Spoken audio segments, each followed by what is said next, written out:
Welcome back. Today, we are taking a deep dive into the Decorator design pattern, a powerful tool for building flexible and maintainable software. Commonly known as the wrapper, the Decorator is a structural pattern that lets you attach new behaviors to objects. The magic is that it does this without altering the original class code. You simply wrap the object inside special wrapper objects. To understand this, let's use the classic clothing analogy. Start with a basic person wearing just a t-shirt.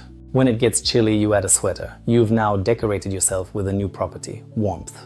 If it starts raining, you put on a waterproof jacket. Each layer adds a specific behavior or protection. But notice, throughout the process, the person underneath hasn't changed. They are just wrapped in extra functionality. Now let's look at a real-world coding problem. Imagine you're building a notification library. It starts with simple email alerts. Soon you need to support SMS, then Slack, then Facebook. Every user wants something different. The real trouble starts when users want combinations. Some want email and SMS, others want Slack and Facebook. If you use standard inheritance, you end up creating a new class for every possible combination of features. This leads to a class explosion. With just 4 notification types, you'd need 15 classes to cover all pairs. Look at this code. It's hard to read, impossible to maintain, and completely static. You can't change it at runtime. The Decorator pattern solves this by using composition instead of inheritance. We stack objects like nesting dolls. First, we define a common interface that both the base object and the decorators will implement.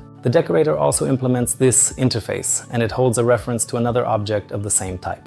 When you call a method on the decorator, it does its work and then passes the call to the object it's wrapping. Let's look at the implementation. Here is our notifier interface with a single send method, clean and simple. Our base component is the email notifier. It's the core object that actually performs the primary task. Next, we build the base notifier decorator. Notice the constructor takes any notifier and stores it as wrappy. By default, this base decorator just delegates the call. It doesn't add any behavior yet, it just forwards the request. Now for the fun part. We create concrete decorators like the SMS decorator. It extends our base decorator. It calls super.send to let the inner layers do their work. Then it adds its own logic to send an SMS. We do the same for Slack. The code structure is identical, but the behavior added is specific to the Slack channel. Take a moment to look at this pattern. Each decorator is a small, focused class that only cares about one extra feature. Now let's use them. We start with a simple email notifier. It works exactly like you'd expect. To add SMS, we just wrap our existing notifier in an SMS decorator. We haven't changed the object's type. Want Slack too? Just wrap it again. Now, when we call send, it flows through Slack, then SMS, then email. Here is the final composition.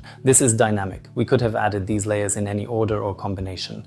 Because we're using composition, we can build these stacks at runtime based on user settings or configuration files. Look at this factory function. It takes an array of channels and builds the decorator stack on the fly. This code is incredibly flexible. If we add a Facebook decorator tomorrow, we only change this one function. You see this everywhere. Express.js middleware is a classic decorator chain. Each middleware wraps the next. Node.js streams also use this. You can wrap a file stream with a compression stream and then an encryption stream. The pros are flexibility and clean code. The only downside? Stacks can get deep and hard to debug if overused. That's the decorator pattern. Use it whenever you need to add behaviors dynamically and keep your classes clean. I hope this deep dive helped. Next time, we'll look at the facade pattern. See you then.